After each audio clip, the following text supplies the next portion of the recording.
Lucy and Mark had come to the British countryside for a romantic getaway, hoping to escape the grind of city life. They spent their days exploring charming villages, but one evening, they decided to venture deeper into the remote areas, drawn by a curiosity that both excited and unnerved them. As twilight fell, they found themselves wandering along a narrow lane, bordered by dense woodland on one side and a steep drop down to a dark river on the other. The lane felt eerily quiet, the chirping of birds fading into an unsettling silence. Lucy shivered, pulling her cardigan tighter around her shoulders. "Are you sure we should keep going?" Mark asked, glancing back at the way they'd come.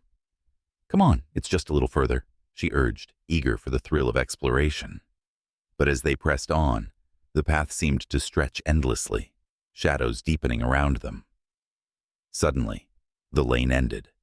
They stood at the edge of the woods, where twisted trees loomed like silent sentinels. Mark turned to retrace their steps, but when they looked back, the lane had vanished, replaced by a dense wall of trees. "What the hell?" Mark muttered, panic creeping into his voice. "There's a path," Lucy pointed, where a narrow trail wound into the darkness. With no other option, they exchanged worried glances and stepped into the woods, the branches clawing at them like skeletal fingers. The path twisted and turned, the air growing colder and thicker with every step. They stumbled upon an enormous, dilapidated building that loomed before them. An old insane asylum, its windows shattered, its walls crumbling. A sign swung ominously from the entrance, reading, "The only way out is through." "Should we go in?" Mark asked, his voice barely above a whisper. "We don't have a choice," Lucy replied, though dread settled in her stomach. They pushed open the heavy door, which creaked eerily as if reluctant to let them in. Inside, the air was stale, heavy with the weight of forgotten horrors. They stood in a vast hallway lined with doors, each one closed tight. A chill ran down Lucy's spine as she heard distant echoes, soft whispers, agonized cries, and the faint rattling of chains.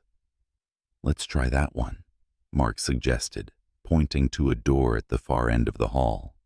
They approached it, and as they turned the handle, it opened with a soft click.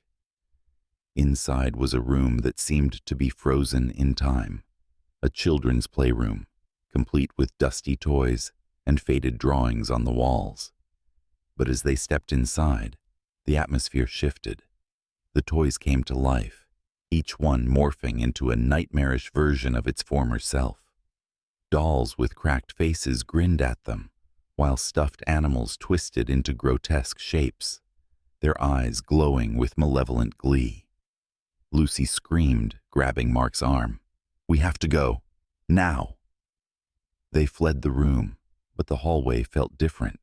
The walls seemed to close in, shifting as if the asylum itself was alive, hungry for their fear. Each door they opened led to another nightmare, a room filled with mirrored reflections that distorted their faces into grotesque versions, another with flickering lights that revealed a figure lurking in the corner, whispering their deepest insecurities. With each room they entered, they faced their worst fears. Mark found himself in a room where he relived the moment he almost lost Lucy in a car accident, every sound amplified, every emotion heightened. Lucy was trapped in a room filled with echoes of her past failures, shadows whispering cruel reminders of her inadequacies. Together they fought through the torment, desperate to find the next door. Each time they succeeded, it seemed like a victory, but the haunting reminders of their own minds followed closely behind. "Where are we?" Mark panted as they stumbled into yet another room, now drenched in a suffocating darkness that seemed to pulse with a life of its own. "We'll find a way out, I promise," Lucy said, though her heart raced with doubt. But as they turned to the next door, they were met with a blank wall. Panic surged through them. They rushed back, but the hall had morphed again. The doors had vanished, leaving only the dimly lit space around them. They were trapped, ensnared in a labyrinth of their own making. Each room became a reflection of their fears, twisting into infinite variations of despair. The hope of finding an exit dimmed as despair set in, the asylum echoing their cries as they wandered endlessly, room to room. Eternity became their prison, each door a reminder of the freedom they would never find. And so they wandered, hand in hand, haunted by their worst nightmares, forever searching for a way out that would never come.